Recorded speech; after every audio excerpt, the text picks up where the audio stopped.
RS academy కర్నూలులో మీ preparation ను విజయంగా మార్చుకోండి. Welcome to RS academy. ఈరోజు జరిగిన జాతీయ, అంతర్జాతీయ, ప్రాంతీయ మరియు ఇతర ముఖ్యమైన అంశాలను క్షుణ్ణంగా పరిశీలిద్దాం. ముందుగా ఈరోజు జరిగిన కరెంట్ అఫైర్లో అంశాలను చర్చిద్దాం. ముందుగా ఈరోజు హిందూ మహాసముద్రంలో తిరుగులేని శక్తిగా భారత్ అని మనకి న్యూస్ పేపర్లో ఇవ్వడం జరిగింది. ఎందుకు సార్ అంటే భారతదేశం ఐదు భారీ నౌకలను నిర్మాణం చేయడం ఐదు భారీ నౌకలను నిర్మాణం చేస్తుంది. దాదాపుగా 19,000 కోట్ల రూపాయలతో ఈ నౌకలను అభివృద్ధి పరచడం జరుగుతుంది. అంటే 5 భారీ సహాయక నౌకలు నిర్మాణం చేయడం జరుగుతుంది. ముఖ్యంగా హిందూ మహాసముద్రంలో పరిరక్షణ కోసం, అంటే భారతదేశం యొక్క ఏదైతే సముద్ర శక్తి ఉంటుందో దాన్ని బలోపేతం చేయడం కోసం, అంటే సకాలంలో ఇంధనం, నీరు అండ్ ముందుగా ఇతర రేషన్ సరఫరా లాంటి అంశాల కోసం 5 భారీ నౌకలను 19,000 కోట్ల రూపాయలతో నిర్మించడం జరుగుతుంది. ఇవి పూర్తిగా స్వదేశీ డిజైన్తో, స్వదేశీ పరిజ్ఞానంతో వీటిని రూపొందించడం జరుగుతుంది. అంటే పూర్తిగా స్వదేశీ పరిజ్ఞానం. అంటే ఏదైతే ఆత్మ నిర్భర్ భారత్ ఉంటుందో, ఈ ఆత్మ నిర్భర్ భారత్ ఉంటుందో దానిలో భాగంగా వీటిని నిర్మించడం జరుగుతుంది. ముఖ్యంగా ఈ హిందూ మహాసముద్రంలో తూర్పు తీర ప్రాంతంలో సహజ సిద్ధ ఓడరేవు అయిన విశాఖపట్నం ఓడరేవు ఏదైతే ఉంటుందో, ఈ విశాఖపట్నం ఓడరేవు యొక్క నౌక సామర్థ్యాన్ని ప్రపంచ స్థాయిలో బలోపేతం చేయాలనే ఉద్దేశంతో దీనిని ఇచ్చేయడం జరుగుతుంది. ముఖ్యంగా ఇవి హిందుస్థాన్ షిప్యార్డ్ లిమిటెడ్లో భాగంగా ఈ భారీ నౌకలను నిర్మించడం జరుగుతుంది. అయితే ఈ యొక్క 5 భారీ నౌకలను నిర్మిస్తున్నారు. దాదాపుగా 45,000 టన్నుల బరువు ఈ యొక్క నౌక బరువు అండ్ దాదాపుగా 230 మీటర్ల పొడవు ఉంటుంది. అయితే వీటిలో మొదటి నౌకను ఈ భారీ నౌకను ఎప్పుడు ప్రారంభించడం జరిగింది అంటే 2024 ఏప్రిల్లో ప్రారంభించడం జరిగింది. అయితే మొదటిసారిగా నౌకను ఎప్పుడు అప్పగిస్తారు? మొదటి నౌకను అంటే 2027 జూన్ నాటికి అప్పగించడం జరుగుతుంది. అంటే 2024 ఏప్రిల్లో ఉత్పత్తి ప్రారంభమై 2027 జూన్ నాటికి దీని యొక్క ఉత్పత్తి నావిక్ అందజేయడం జరుగుతుంది. అయితే ఈ నౌకలు మొత్తం కూడా 2030 డిసెంబర్ నాటికి నావికి ఉపయోగించడం జరుగుతుంది. ఈ నౌకలన్నీ కూడా వీటిని ఏమని పిలుస్తామంటే FSS అనే పేరుతో పిలవడం జరుగుతుంది. మనకి ఇవి 2024లో మొదటి ఉత్పత్తి ప్రారంభమై 2027 జూన్ నాటికి మొదటి ఈ యొక్క భారీ నౌకను అందజేసి 2030 నాటికి వీటిని పూర్తిగా 5 నౌకలను నావికి అప్పజేస్తారు అని చెప్పడం జరుగుతుంది. కాబట్టి ఖచ్చితంగా అడగడానికి ఛాన్సెస్ ఉంది. ఎందుకు ఏంటంటే ఇంధన సరఫరా, నీరు అండ్ మందుగుండు, రేషను లాంటి అవసరాల కోసం సొంతంగా స్వదేశీ పరిజ్ఞానంతో వీటిని డెవలప్ చేస్తూ ఉన్నారు. నెక్స్ట్ అంశానికి వెళ్ళిపోదాం. దానికంటే ముందు మన ఆర్ఎస్ అకాడమీలో ఏపీపీఎస్సి గ్రూప్ 2కు సంబంధించి భగీరథ టెస్ట్ సిరీస్ని నిర్వహిస్తున్నాం. ఈ భగీరథ టెస్ట్ సిరీస్ అనేది రాష్ట్ర వ్యాప్తంగా స్టేట్ వైడ్ నిర్వహించే ఒక ఎగ్జామ్. ఆర్ఎస్ అకాడమీ దీన్ని నిర్వహిస్తుంది. మొత్తం కూడా టెస్టులు చూసుకుంటే టాపిక్ వైజ్ టెస్ట్ 20 ఉంటాయి, రివిజన్ వైజ్ టెస్టులు 5 ఉంటాయి అండ్ ఫుల్ లెంత్ టెస్టులు 10 ఉండడం జరుగుతుంది. టోటల్ 35 టెస్టులు ఉంటాయి అండ్ ప్రతి టెస్ట్ కూడా 150 మార్కులు, 150 క్వశ్చన్లు ఉంటాయి. మొత్తం కూడా 5,000కు పైగా క్వశ్చన్లు దీంట్లో నిర్వహించడం జరుగుతుంది. ఈ క్వశ్చన్లు కూడా మొత్తం కూడా NCERT based and latest exam pattern ఎలాగైతే ఉంటుందో, అంటే యూపీఎస్సీ స్టాండర్డ్ బేస్డ్ ఎగ్జామ్ని దీన్ని నిర్వహించడం జరుగుతుంది. అండ్ ప్రతి టెస్ట్ అనాలిసిస్ టెస్ట్ అనేది ఉండడం జరుగుతుంది. ఈ state wide ranking and performance tracking కూడా మీకు అందించడం జరుగుతుంది. కాబట్టి ఎవరైతే ఈ టెస్ట్ సిరీస్ రాయాలనుకుంటున్నారో అండ్ రాబోయే గ్రూప్ 2 నోటిఫికేషన్లో ఖచ్చితంగా జాబ్ సాధించాలని కోరుకుంటూ ఉన్నారో, ఎవరైతే లాస్ట్ నోటిఫికేషన్లో జాబ్ మిస్ అయిన వాళ్ళు ఎవరైతే ఉంటారో ఎవరైతే ఈ స్క్రీన్ పైన కనబడే నెంబర్లకి మీ యొక్క పేరును నమోదు చేసుకోండి. ఇది స్టేట్ వైడ్ గా నిర్వహించబోయే టెస్టులు. మొత్తం టాపిక్ వైజ్ టెస్టులు 20 ఉంటాయి, రివిజన్ టెస్టులు 5, ఫుల్ లెంత్ గ్రాండ్ టెస్టులు మొత్తం 10 ఉంటాయి.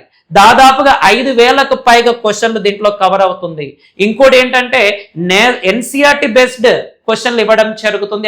ఎందుకంటే ప్రీవియస్ ఎగ్జామ్ ప్యాటర్న్ చూసుకుంటే ఎన్సీఆర్టీ బేస్డ్ ఎగ్జామ్ పేపర్ ఇవ్వడం జరిగింది. దాంతో పాటు యూపీఎస్ స్టాండర్డ్ అంటే క్వశ్చన్ కూడా యూపీఎస్ స్టాండర్డ్ లెవెల్లో అడుగుతున్నాడు కాబట్టి ఆర్ఎస్ అకాడమీ తరపున మీకు అదే లెవెల్లో క్వశ్చన్ పేపర్ అనేది తయారు చేయడం జరుగుతుంది. కాబట్టి మర్చిపోవద్దు. ఓకే, ఖచ్చితంగా రిజిస్ట్రేషన్ చేసుకోండి. ఓకే, దీనికి సంబంధించిన అన్ని కూడా మీకు ఆ యొక్క ఫోన్ నంబర్కి ఫోన్ చేస్తే మీకు అన్ని రకాల ఈ డౌట్స్ కానీ ఏవైనా మీ ఇది ఉంటే వాళ్ళు క్లియర్ చేస్తారు. నెక్స్ట్ కరెంట్ అఫైర్ విషయానికి వెళ్ళిపోతే సుప్రీంకోర్టులో కేసులు పెండింగ్ లో ఉన్న కేసులను పరీక్షించడానికి సమాధాన్ సమారోహ్ అనే ఒక కొత్త పేరిట కొత్తగా లోకదాల్ని నిర్వహించడం జరుగుతుంది. ఏవైతే పెండింగ్ కేసులు ఉంటాయో వాటిని త్వరగా పరిష్కరించడానికి ఈ సమాధాన్ సమారోహ్ అనే దానిని ఇచ్చేస్తున్నారు. ఇది ఎప్పుడు నుంచి ఎప్పుడు దాకా ఉంటుంది సార్ అంటే ఆగస్టు 21, 23 తేదీల్లో ఇది మనకు ఉండడం జరుగుతుంది. ఏవైతే కేసులను తొందరగా పరీక్షించడం కోసం అంటే పూర్తిగా కంప్లీట్ చేయడం కోసం ఆల్రెడీ ఈ కేసులు ఎక్కువగా సుప్రీంకోర్టులో ఉన్నాయనే అంశంతో ఇటీవల కేంద్ర క్యాబినెట్ ఏదైతే ఉంటుందో ఈ కేంద్ర క్యాబినెట్ ఆమోదం కూడా తెలపడం జరిగింది. అంటే 34 మంది సుప్రీంకోర్టులో ప్రధాన న్యాయమూర్తితో ఉన్నదాన్ని 38 మందికి పెంచాలని ప్రతిపాదన కూడా చేయడం జరిగింది. అంటే కేంద్రంలో 34 మంది ఈ యొక్క ప్రధాన న్యాయమూర్తితో కలిసి జడ్జిలు ఉంటే దానిని 38 మందికి పెంచాలని కూడా ఒక ప్రపోజల్ కేంద్ర క్యాబినెట్ ఇటీవలే చేయడం జరిగినట్లుగా మనము గత కరెంట్ అఫైర్ లో చూసాం. దీన్ని లింకప్ చేసుకొని చదవండి. ఓకే, నెక్స్ట్ కరెంట్ అఫైర్ విషయానికి వెళ్తే నేడు సోమనాథ్ ఆలయం పైన ఎయిడ్స్ షో. ఓకే, దాదాపుగా మనకి సోమనాథ దేవాలయం చాలా చాలా ఇంపార్టెంట్ అయినది. ఓకే, సోమనాథ్ దేవాలయం ఏదైతే ఉందో ఇది పునర్నిర్మించి 75 సంవత్సరాలు పూర్తవడం సోమనాథ్ ఆలయం పునర్నిర్మించి 75 సంవత్సరాలు.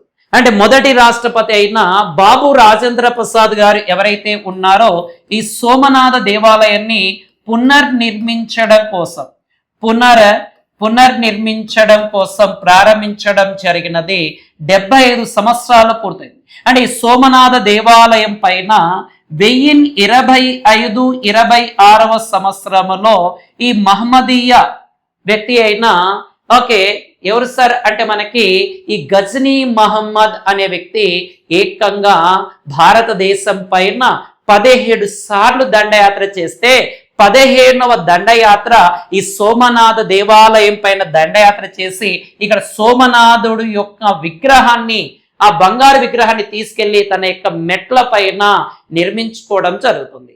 అయితే దాని తర్వాత ఈ స్వాతంత్రం వచ్చిన తర్వాత దీన్ని పునర్నిర్మించడం జరిగింది. దానికి 70 సంవత్సరాలు పూర్తయింది. దీనిలో భాగంగా ఎయిర్ షో అనేది నిర్వహిస్తున్నారు.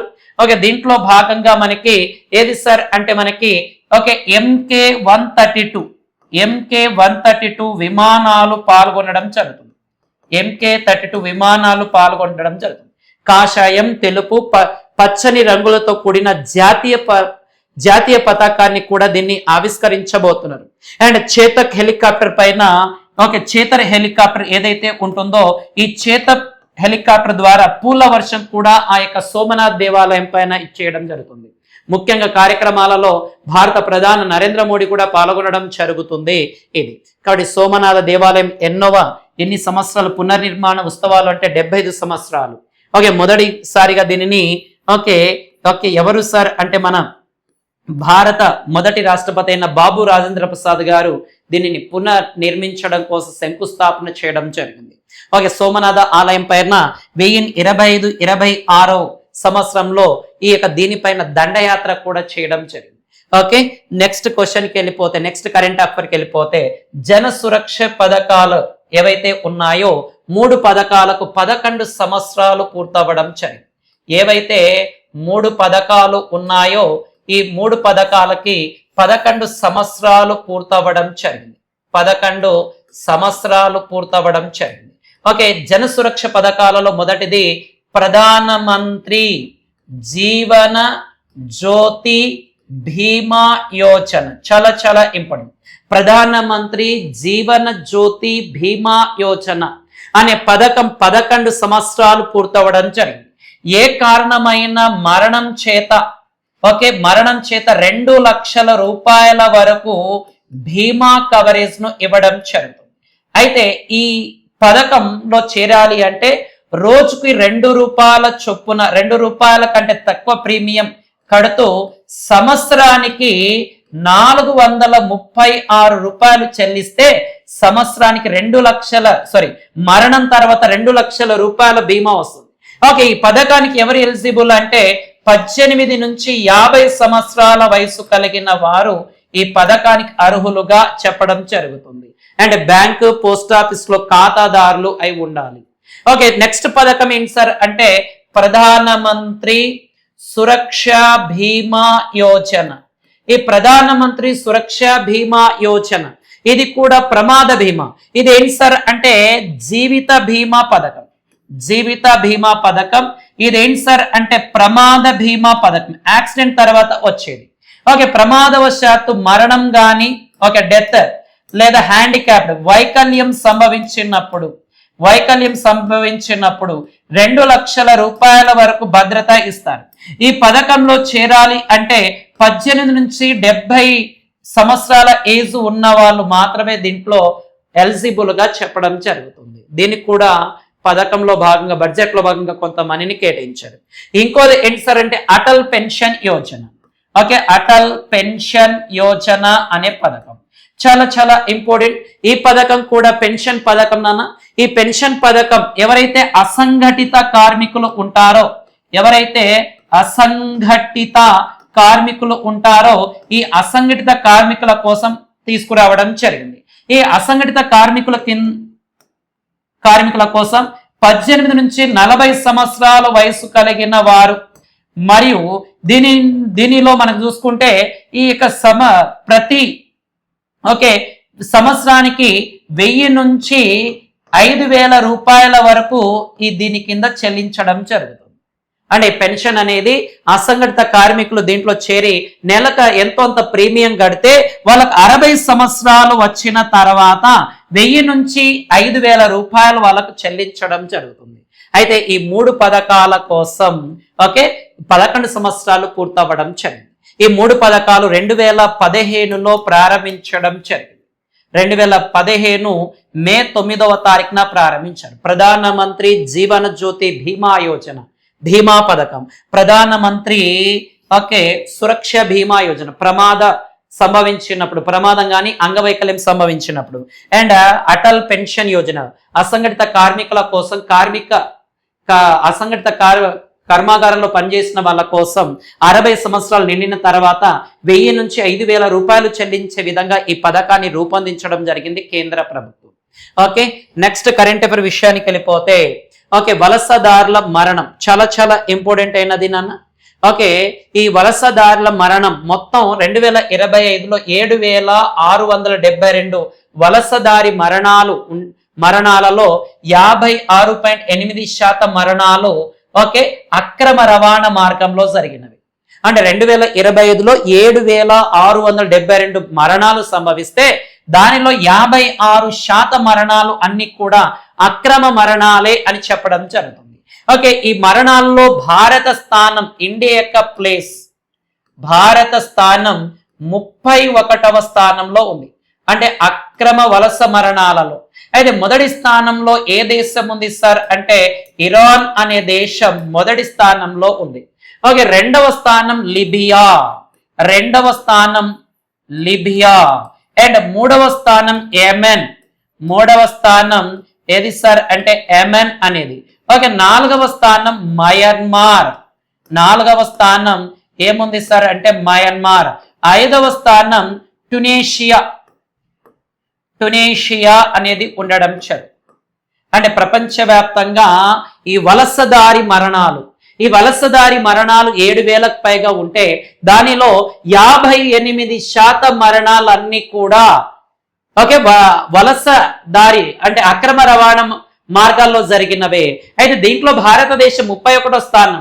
మొదటి స్థానంలో ఇరాన్ అనేది 1387 మరణాలు ఉన్నాయి. రెండవ స్థానం లిబియా 1125 మరణాలు ఉన్నాయి. మూడవది యెమెన్, నాలుగవది మయన్మార్ అండ్ టునేషియా 5వ స్థానంలో ఉండడం జరుగుతుంది. ఇది యుఎన్ఓ ఇచ్చిన రిపోర్ట్. ఇది ఎవరిచ్చిన రిపోర్ట్ సార్ అంటే యుఎన్ఓ ఇచ్చిన report. Okay, next current affair విషయానికి వెళ్ళిపోతే సహకార్ సే సమృద్ధి విజన్ చాలా చాలా ఇంపార్టెంట్. సహకార్ సే సమృద్ధి యోజన అంటే ఏమిటి సార్ అంటే ప్రాంతీయ సహకార సంస్కరణల కోసం దీన్ని తీసుకొచ్చాం. ప్రాంతీయ సహకార సంస్కరణల కోసం సహకార్ సే సమృద్ధి విజన్ దీనిని మొదటగా ఎక్కడ ప్రవేశపెట్టారు సార్ అంటే ఐజ్వాల్.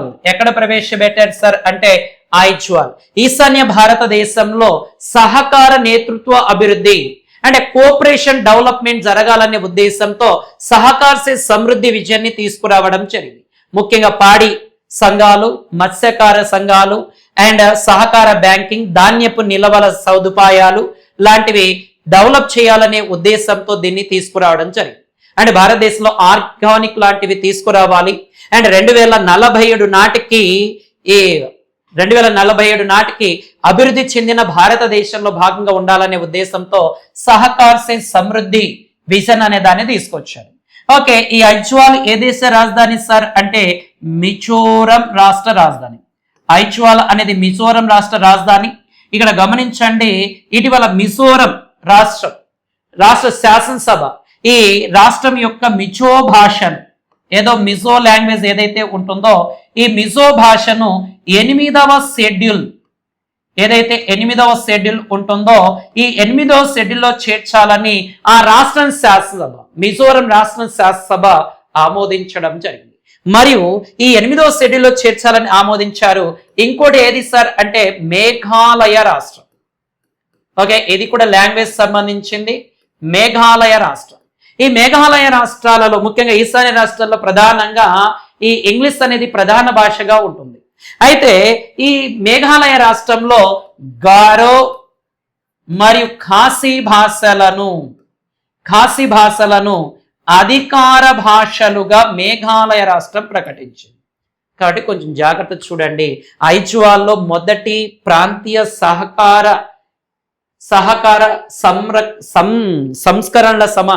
సంస్కరణ సమావేశం జరిగింది. ఈశాన్య రాష్ట్రాలను భారతదేశంలో సహకార సంస్థలతో బలోపేతం చేయడం కోసం మిజో రాష్ట్ర శాసనసభ మిజో భాషను 8వ షెడ్యూల్లో చేర్చాలని ప్రపోజల్ చేసింది. మిజోరం 8వ షెడ్యూల్లో ఆల్రెడీ 22 భాషలు ఉన్నాయి. ఓకే, అండ్ మేఘాలయ రాష్ట్రం ఇటీవల గారో ఖాసీలను ఆ రాష్ట్ర అధికారిక భాషలుగా ప్రకటించడం జరిగింది. ఈ కరెంట్ అఫైర్ ని యాడ్ చేసుకొని చదువుకోండి. ఓకే, నెక్స్ట్ కరెంట్ అఫైర్ విషయానికి వెళ్ళిపోతే ఓకే 2030 నాటికి రసాయన ఎరువుల్లో 10% సేంద్రియ ఎరువులను కలపాలి. ఓకే, కేంద్ర ప్రభుత్వం యొక్క ప్రతిపాదన ఏమిటి సార్ అంటే 2030 నాటికి ఏవైతే రసాయన ఎరువులు ఉంటాయో ఫెర్టిలైజర్స్ ఉంటాయో వీటిలో 10% సేంద్రియ ఎరువులను కలపాలి అని చెప్తున్నారు. సేంద్రియ ఎరువులు అంటే ఆర్గానిక్ కంటెంట్ కలపాలి అని చెప్పడం జరుగుతుంది. దీని వలన $2 బిలియన్ ఆదా చేయవచ్చు అని. అంటే విదేశీ సంబంధించిన ఏవైతే ఫర్టిలైజర్ ఉంటాయో వాటిని తగ్గించవచ్చు. ఈ తగ్గించడం వలన ప్రతి సంవత్సరం $2 బిలియన్ ఆదాయం మనము ఆదా చేసుకోవచ్చు అని చెప్పడం జరుగుతుంది. అండ్ దానితో పాటు దీనిని దశల వారీగా ఇంప్లిమెంట్ చేయాలని ప్రకటించారు. ముఖ్యంగా 2026-27లో ఈ రసాయన ఎరువుల్లో 1% ఆర్గానిక్ సేంద్రియ ఎరువులను కలపాలి. అండ్ 2027-28లో ఓకే 3% రసాయనిక ఎరువులను కలపాలి. 2028-29లో ఓకే 5% మేర ఎరువులను కలపాలి. 2029-30 నాటికి 2029-30 నాటికి 10% సేంద్రియ ఎరువులను కలపాలి అని ప్రపోజల్ చేయడం జరిగినది. కాబట్టి చాలా చాలా ఇంపార్టెంట్. 2030 నాటికి రసాయన ఎరువుల్లో ఎంత శాతం సేంద్రియ ఎరువులు అంటే 10%. దానిని దశల వారీగా 2026, 27, 27, 28, 28, 29, 2029, 30 ఆల్రెడీ కేంద్ర ప్రభుత్వం ఏదైతే పెట్రోలియం ఉత్పత్తులు ఏవైతే ఉంటాయో పెట్రోలియం ఉత్పత్తులు, ఈ పెట్రోలియం ఉత్పత్తులలో 20% ఇథనాల్ ని కలపడం ప్రారంభించింది. ఇథనాయిల్ ని కలపడం ప్రారంభించింది. అంటే ఈ యొక్క ఏవైతే మనకి ఆర్గానిక్ గా పండేవి ఏవైతే మనకి పంటలు పండేవి ఉంటాయి వాటిని కలిపి ఈ 20% ఇథనాల్ ని కలపాలని ఆల్రెడీ ప్రపోజ్ చేయడం జరిగింది. ఆల్రెడీ ఇంప్లిమెంట్ చేస్తుంది. ఇప్పుడు రసాయన ఎరువులో కూడా 10% సేంద్రియ ఎరువులు కలపాలి అని ప్రపోజల్ చేయడం జరిగింది. చాలా చాలా ఇంపార్టెంట్. దీన్ని లింకప్ చేసుకొని చదవండి. ఓకే, నెక్స్ట్ కరెంట్ అఫైర్ విషయానికి వెళ్ళిపోతే ప్రధానమంత్రి ఆవాస్ యోజన చాలా చాలా ఇంపార్టెంట్ అయినది నాన్న. ప్రధానమంత్రి ఆవాస్ యోజన. ఓకే, ఆవాస్ యోజన 2.0. ఓకే, ఈ 2.0 కింద విజయం సాధించిన మొదటి రాష్ట్రం అంటే మొదటిగా ప్రధానమంత్రి ఆవాస్ యోజన కింద గృహ నిర్మాణాలను పూర్తి చేసిన మొదటి రాష్ట్రంగా ఒడిశా రాష్ట్రం మొదటి ప్లేస్ లో ఉండడం జరుగుతుంది. ఓకే, అయితే మన గృహ నిర్మాణాలు ఈ ప్రధానమంత్రి ఆవాస్ యోజన 2.0 పథకాన్ని 2024వ సంవత్సరంలో ప్రారంభించారు. ఈ ప్రధానమంత్రి ఆవాస్ యోజన పథకం గతంలో 2015వ సంవత్సరంలో మొదటిసారిగా ప్రారంభించారు. 2024లో ప్రధానమంత్రి ఆవాస్ యోజన 2.0 ప్రారంభించారు. గతంలో ఇది ఇందిరాగాంధీ ఆవాస్ యోజనగా ఉండేది. ఇందిరాగాంధీ ఆవాస్ యోజన అనే పథకంగా ఉండేది. దీనిని అధికారికంగా 2015లో ప్రధానమంత్రి ఆవాస్ యోజనగా మారి ఓకే దీనిలో భాగంగా 2.0 లో భాగంగా ఒడిశా మొదటి స్థానంలో ఉండడం జరుగుతుంది. అంటే ప్రారంభించినప్పటి నుంచి పూర్తయ్యేదాకా మొత్తం జియో ట్యాగింగ్లు ఇవ్వడం జరుగుతుంది. దాదాపుగా ఈ ఇల్లు కట్టుకునే వారికి 1,20,000 రూపాయల వరకు అందించడం జరుగుతుంది మనకి ఇది నాన్న. ఓకే, భారతదేశంలో 3D సెమీకండక్టర్ ప్యాకేజ్ యూనిట్ ని ఒడిశాలోనే ప్రారంభించారు. భారతదేశంలో మొట్టమొదటి 3D semiconductor 3D semiconductor packaging unit ని ఒడిశాలోనే ప్రారంభించడం జరిగింది. ఇది కూడా యాడ్ చేసుకోండి. 3D సెమీకండక్టర్ ప్యాకేజింగ్ యూనిట్ ఎక్కడ సార్ అంటే ఎక్కడ ప్రారంభించారు? మనకి ఒడిశాలోనే ప్రారంభించారు. ఇటీవల సెమీకండక్టర్ యూనిట్ 2 యూనిట్లను ఎక్కడ ప్రారంభించామని చెప్పుకున్నాం, గుజరాత్ రాష్ట్రంలో ప్రారంభించారు. ఈ రెండింటి ప్రారంభంతో భారతదేశంలో సెమీకండక్టర్ యూనిట్లు ఎన్ని అయ్యాయి సార్ అంటే 12 సెమీకండక్టర్ యూనిట్లు మొత్తం అవడం జరిగింది.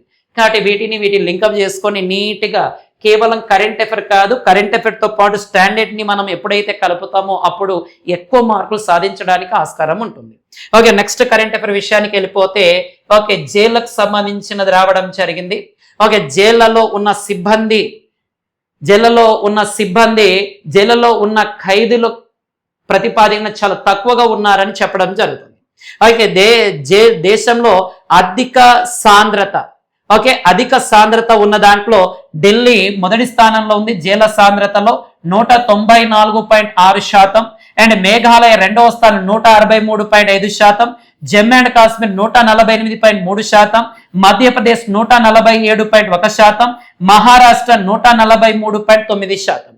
ఓకే, ఏదాని ప్రకారం సార్ అంటే నేషనల్ క్రైమ్ రికార్డ్ బ్యూరో ఏదైతే ఉంటుందో దాని ప్రకారం డేటా ఇవ్వడం జరుగుతుంది. ఇటీవల నేషనల్ క్రైమ్ రిపోర్ట్ బ్యూరో ఏదైతే మనకి ప్రధాన నగరాల్లో మరణం గురించి చూసాం, బెంగళూరు మొదటి స్థానంలో ఉందని చెప్పాం.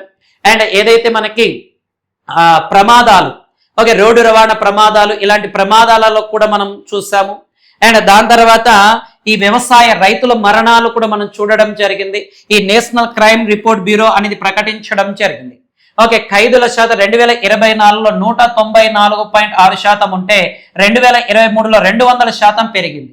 అయితే ఖైదీలు చూసుకుంటే మనకి ఎక్కువగా ఓకే ఖైదీలు దాదాపుగా మనకి 6,512 మంది సిబ్బంది అవసరం ఉండగా ఓకే జైళ్లలో ఉన్న కేవలం 2,447 మంది సిబ్బంది మాత్రమే ఢిల్లీలో ఉన్నట్లుగా ప్రకటించారు.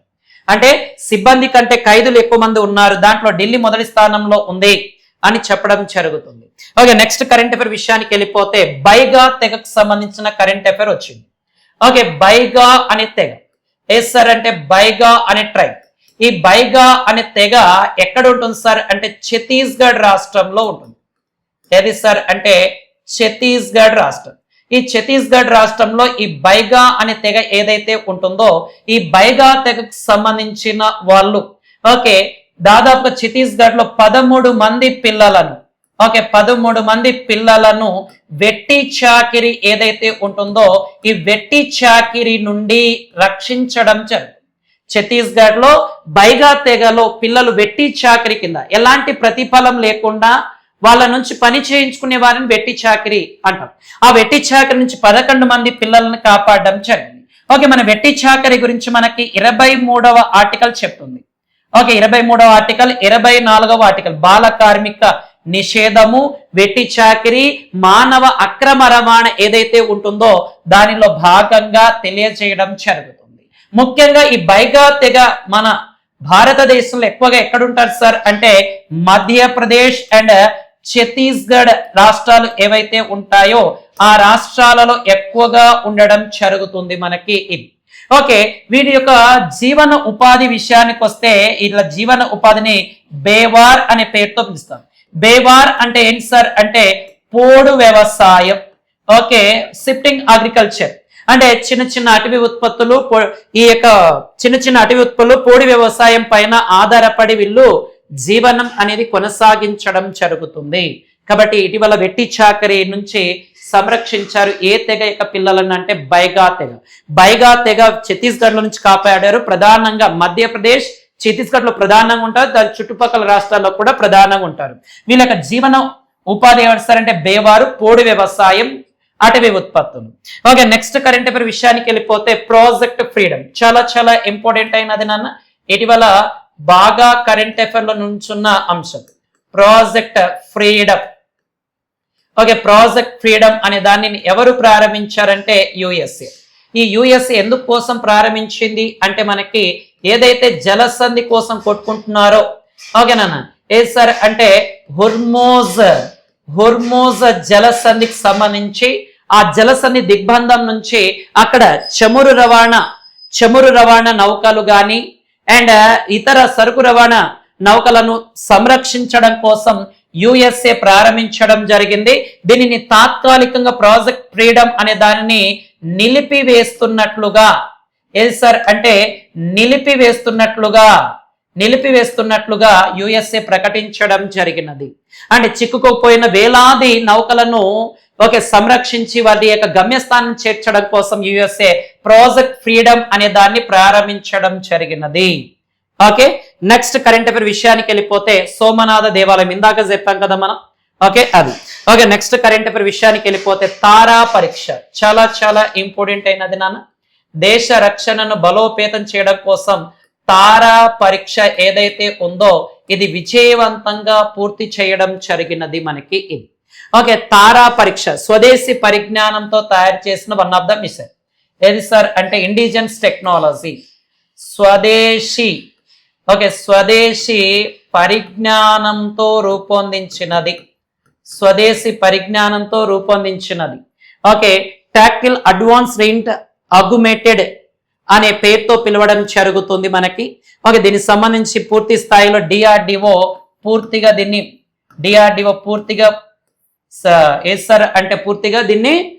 టెస్ట్ చేయడం జరిగింది.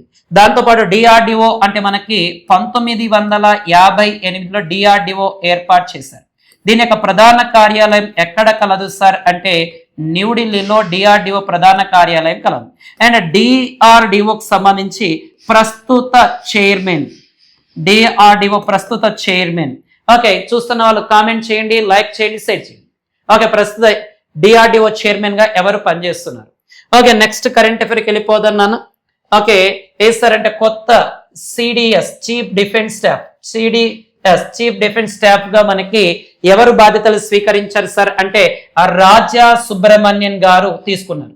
గతంలో ఉన్న అనిల్ చౌహాన్ యొక్క పదవి కాలం ముగియడంతో ప్రెసిడెంట్ రాజా సుబ్రహ్మణ్యన్ గారు నావల్ చీఫ్ డిఫెన్స్ స్టాఫ్ గా నియమితులవ్వడం జరిగింది. సిడిఎస్ ఈ సిడిఎస్ యొక్క మొదటి వ్యక్తి ఎవరు సార్ అంటే మనకి బిపిన్ రావత్ గారు మొదటి సిడిఎస్ గా 2019లో పనిచేశారు. సిడిఎస్ ఆఫీసర్ గా 2019లో ఒక తమిళనాడులో ఒక కార్యక్రమానికి వెళుతూ తను ప్రయాణిస్తున్న ఒక హెలికాప్టర్ పేలిపోయి తనతో పాటు ఇంకో 5 మంది చనిపోవడం జరుగుతుంది, తన భార్య కూడా. అతని తర్వాత మనకి అనిల్ చౌహాన్ గారు సిడిఎస్ ఆఫీసర్ గా వచ్చారు. అండ్ ఇతని యొక్క పదవి కాలం ముగియడంతో president Raja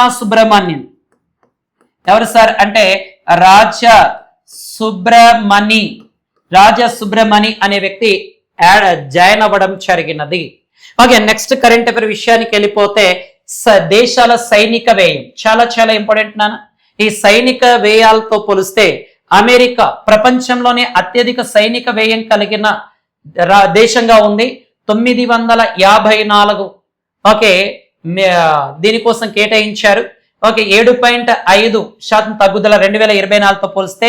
and China 336 okay 7.4% పెరుగుదల చూపింది. ఓకే 3వ స్థానంలో రష్యా 5.9% తన యొక్క సైనిక ఉత్పత్తులు పెంచింది. అండ్ జర్మనీ 24% పెరుగుదల చూపింది. ఇండియా 8.9. ఇంటర్నేషనల్ రీసెర్చ్ ఇన్స్టిట్యూట్ ప్రకారం ప్రపంచంలో అత్యధిక సైనిక వ్యయం కలిగిన దేశాలలో 5వ స్థానంలో భారతదేశం ఉంది. ఓకే మొదటి America, China, Russia, Germany, India అన్ని దేశాలు తమ యొక్క సైనిక వ్యయం పెంచగా అమెరికా మాత్రం 7.5% తగ్గుదల చూపడం జరిగింది. అత్యధికంగా పెరుగుదల శాతం ఉన్న దేశం కూడా ఏది సార్ అంటే ఇండియా 8.9. జర్మనీ 24% పెంచడం జరిగినది. ఓకే 2.4% అన్న. ఓకే ఈ ఇండియా 8.9% ఉండడం జరుగుతుంది. స్టాక్ హోమ్ సంబంధించిన ఇంటర్నేషనల్ పీస్ రీసెర్చ్ ఇన్స్టిట్యూట్ ఈ నివేదికను విడుదల చేయడం జరిగింది.